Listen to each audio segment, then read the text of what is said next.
Hello everyone, welcome to back my channel. I hope everyone is having a wonderful day. Before starting the video, please go ahead and hit the subscribe button and give this video a thumbs up. The bold and the beautiful spoilers for May 30 tease that Brooke Logan, Catherine Kelly Lang, is in for a double shock as Liam Spencer's Scott Clifton condition deteriorates. Meanwhile, Luna Nozawa, Lisa Yamada, seeks vengeance against Steffi Forrester, Jacqueline Mistinswood, setting the stage for intense drama. From May 12 to 16, Liam will hide his brain tumor from Bill Spencer, Don Diamond, yet they will share a heartful conversation that strengthens their father-son relationship. Hope Logan, Annika Noel, will keep Liam's dire situation under wraps when they meet later. As Hope expresses her desire for a future with Liam, Carter Walton, Lauren St. Victor, will overhear her words from just outside the door. According to B&B spoilers, Carter will hit a new low in response, but Daphne Rose, Muriel Hilaire, will encourage him to recognize this as a sign to finally move on from Hope. But of course, Daphne would do that since she wants Carter for herself. Liam will believe that Hope is meant to be with Carter, giving Carter significantly longer life ahead. We'll witness Liam trying to persuade Hope her future lies with Carter. Steffi's return to the Cliff house will trigger a dramatic scene when she discovers Luna in the living room with John, Finn Finnegan, Tanner Novlin. After demanding Luna to leave and never return, Steffi will update Finn on her discussion with Hope. Taylor Hayes, Rebecca Budig, will also be in the loop, joining Finn in supporting Steffi, affirming that her actions were in Hope's best interest. This is a complex situation, but it was crucial for Hope to understand Liam's dire condition, regardless of his reluctance to share it. From May 19 to 23, Hope and Steffi will try to fulfill Liam's wish for the mothers of his daughters to unite. Bringing Hope back to Forrester Creations is a good start, allowing her to apologize for her role in the takeover and receive a warm welcome from Steffi. Brooke will likely be surprised to see Hope and Steffi getting along. Another shock for Brooke could be Hope's growing feelings for Liam. Even if Hope thinks about reuniting with Carter, it might not happen if she finds him involved with Daphne, which could make her more determined to stay with Liam. Meanwhile, Luna will struggle with vengeful feelings as she believes Steffi is hindering her chance to bond with Finn. How long can Luna resist her urge for revenge? From May 26 to 30, Luna might try to get closer to Will Spencer, Crew Morrow. If Will learns that Liam has an inoperable brain tumor, Luna could step in to support him. There will likely be some leaks, especially since Hope is aware of Liam's situation. Will might overhear something at work if Hope talks to Brooke. Regardless, Liam's condition will deteriorate, making it hard for him to hide his tumor. Even those who are unaware may start to question his health.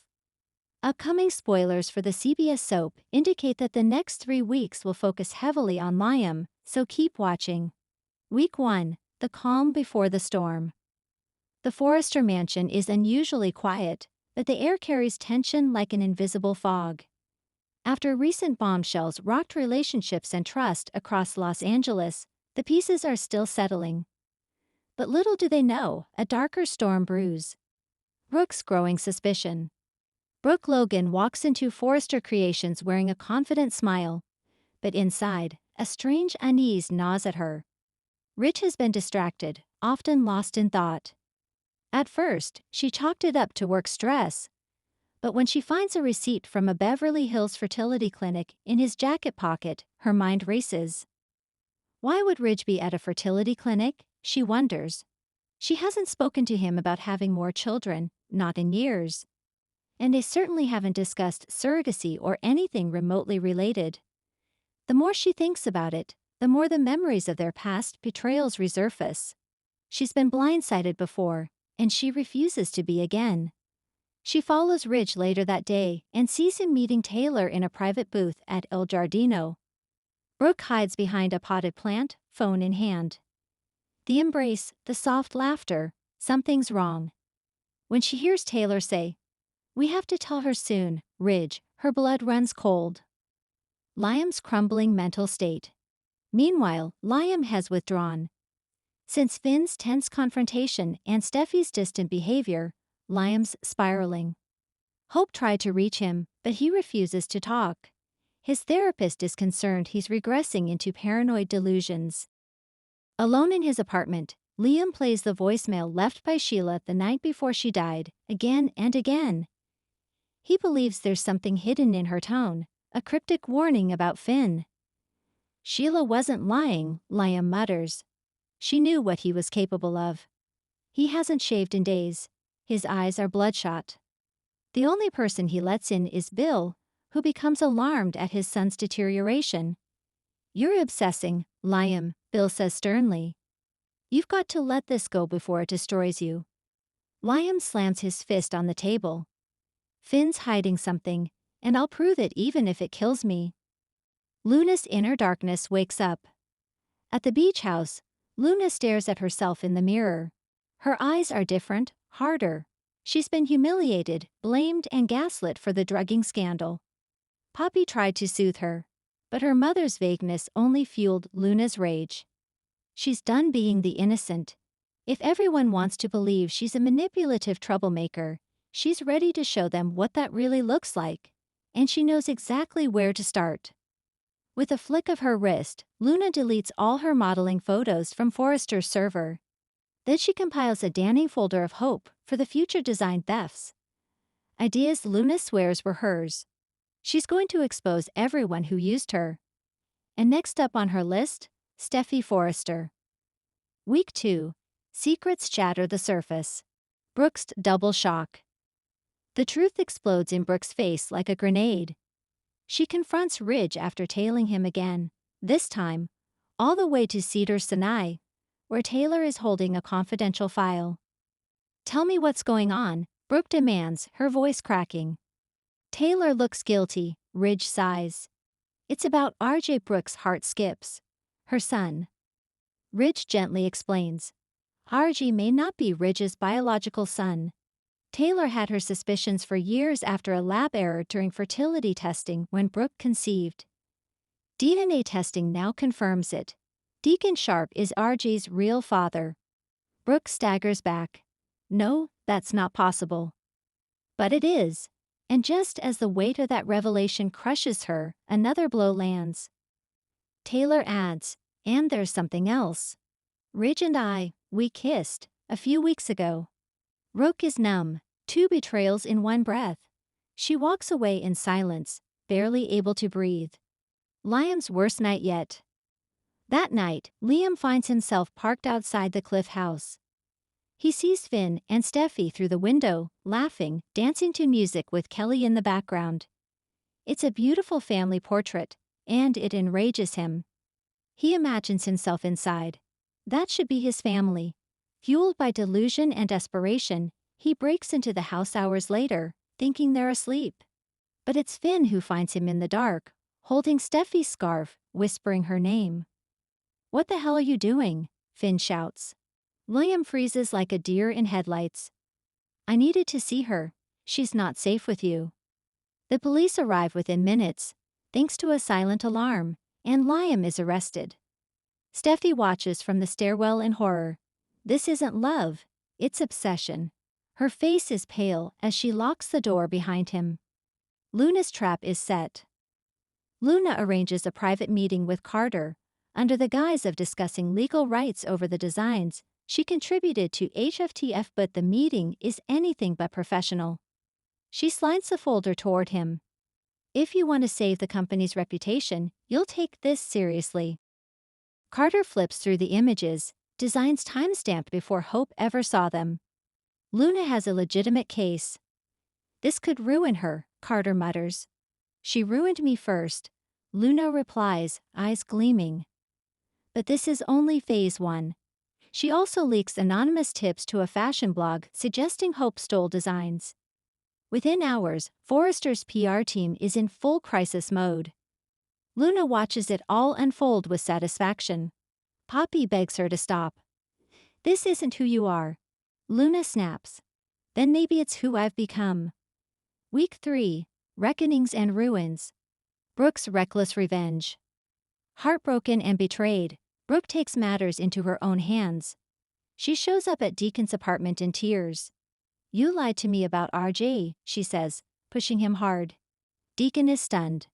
"I didn't know, Brooke, but if he's mine, I want to be a father." The next morning, Ridge finds them together in bed. "What the hell are you doing?" Ridge shouts. Brooke rises calmly, silk robe tied loosely. "Taking control. You and Taylor deserve each other." Ridge's face collapses. The war between Brooke, Ridge, and Taylor reignites with a fury not seen since the 90s. And caught in the middle is RJ, reeling from the revelation of his true parentage.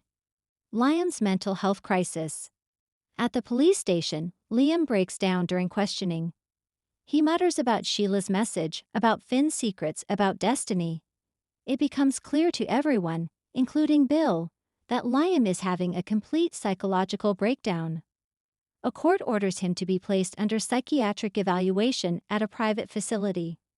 Hope visits him once, heartbroken. "You need help, Liam. This isn't you." He looks at her with wild eyes. "It's always been me, you just didn't want to see it." As Liam is led away, Bill promises to support him, but a deep shame burns in his eyes. For all his money and power, he couldn't save his son from himself. Luna's plan backfires. Luna's plot takes an unexpected turn. While she basks in the fallout from the leaked scandal, she doesn't anticipate Steffi's countermove. Steffi uncovers surveillance footage of Luna accessing the server after hours. She confronts her in front of Ridge, Carter, and Eric. "You went to war with the wrong woman," Steffi says coldly. Ridge fires Luna on the spot. Carter warns she could face criminal charges for sabotage. Poppy pleads again. But Luna has one final trick. She pulls out a copy of her contract and a recording of Steffi threatening her weeks ago. This isn't over, Luna hisses as she walks out. But outside, alone, she breaks down. The revenge didn't fix anything, she's lost everything. Final scenes. The stage is set. Brooke, alone again. Brooke stares at a photo of her and RJ when he was little. She's lost Ridge, lost her son's paternity, and lost her peace. She tries calling RJ, but he doesn't answer. When she hears from Hope that Liam is in a facility, she realizes how fragile everything around her is. She pours a glass of wine, sets it down, and instead picks up her phone. She dials a number she hasn't called in years. "Hello, Nick. It's Brooke. I need a friend." Liam, a shadow of himself. In a dim room with padded walls, Liam stares at the ceiling. His journal lies open beside him, filled with incoherent ramblings and drawings of Steffi, Finn, and a red heart cracking in half. "Sheila was right," he whispers. "No one is who they seem." Luna's rebirth. Luna leaves LA quietly. She boards a plane for New York under a new alias. But before the door closes, she looks out the window. "Goodbye, Forrester," she says, pulling her hood over her head. She texts someone named Remy, "Ready to begin. Let's make them pay." Thanks for watching this video and please subscribe our Boldy and BAVTIFUL UPDAT YouTube channel for more update news.